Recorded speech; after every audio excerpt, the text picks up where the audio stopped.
Hi అండి, అందరికి నమస్కారం. ఈరోజు మనం చూస్తున్నది ఈ అద్భుతమైన దృశ్యం అండి.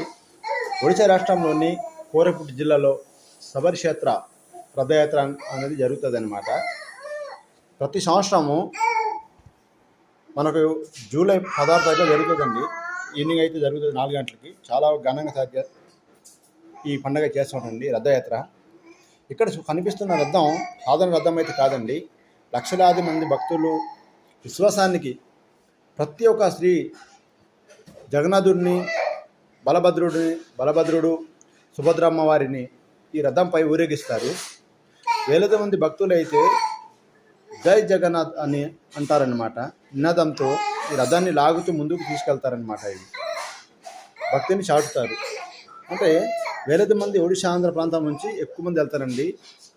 జూలై 16 అనేది జరుగుతుంది ప్రతి సంవత్సరము. పూరి రథయాత్ర ప్రపంచ ప్రత్యేకత పొందినది అనమాట. కోరాపుట్ రథయాత్రకు ఒక ప్రత్యేకత ఉంది అనమాట. ఇక్కడ గిరిజన తెగల ప్రజలు తమ యొక్క సాంప్రదాయ దుస్తులను ధరించి నృత్యం చేస్తూ సంగీత వాయిద్యాలతో ఈ రథాన్ని ముందుకు తీసుకెళ్తారనమాట. ఎందుకంటే ఇది మన కోరాపుట్ జిల్లా ఒడిశాలో మాత్రం 4 చోట్ల జరుగుతాయండి. కోరాపుట్ రకరకాల ప్రాంతంలో అది జరుగుతాయి అన్నమాట. మనకు దగ్గర కాబట్టి మనకు పాడువ ప్రాంతంలో జరుగుతుందండి. ఇది చూడాలంటే ఎంతో అదృష్టం ఉండాలండి. ఇటువంటి మహిమని మనం చూడదగ్గాలి అంటే జీవితంలో ఒక్కసారి మనం చూడాలి ఫ్రెండ్స్. ఇది ఎందుకంటే ఇంత ఘనంగా చేస్తారండి. ఈ రథం పూజ సరిగ్గా చేయకపోతే నడవదంట ముందుకి. చాలామంది చచ్చిపోతారని కూడా అంటారు అన్నమాట పూర్వీకులు. కాబట్టి ఎంత పూజ చక్కగా చేసి దీన్ని లాగుతూ తీసుకెళ్తారనమాట. పూజారి గారు ఎంతో చక్కగా పూజ చేసి చూడండి ఎంతమంది జనాలు అయితే ఉన్నారు. కొన్ని వేలాది మంది, లక్షల మంది జనాలు అనమాట. ఇది చుట్టుపక్కల కనిపిస్తారు. ఒక సంవత్సరం ఒకసారి జరుగుతుంది కాబట్టి ఎంతోమంది ఈ రథాన్ని లాగుతారు.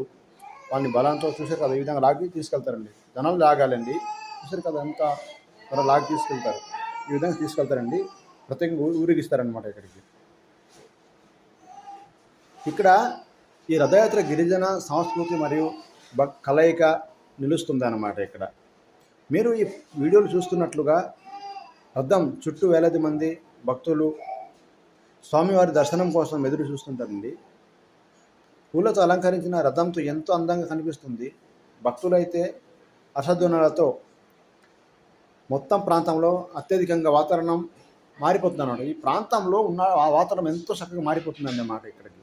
కోరాపుట్ జిల్లా నుంచి ఒడిశాలోని ప్రముఖ గిరిజన ప్రాంతంలో ఇక్కడ కొన్ని జాతులు అయితే నివసిస్తారు. గదబ, పుర్జ, కోదు, కోటియా ఇటువంటి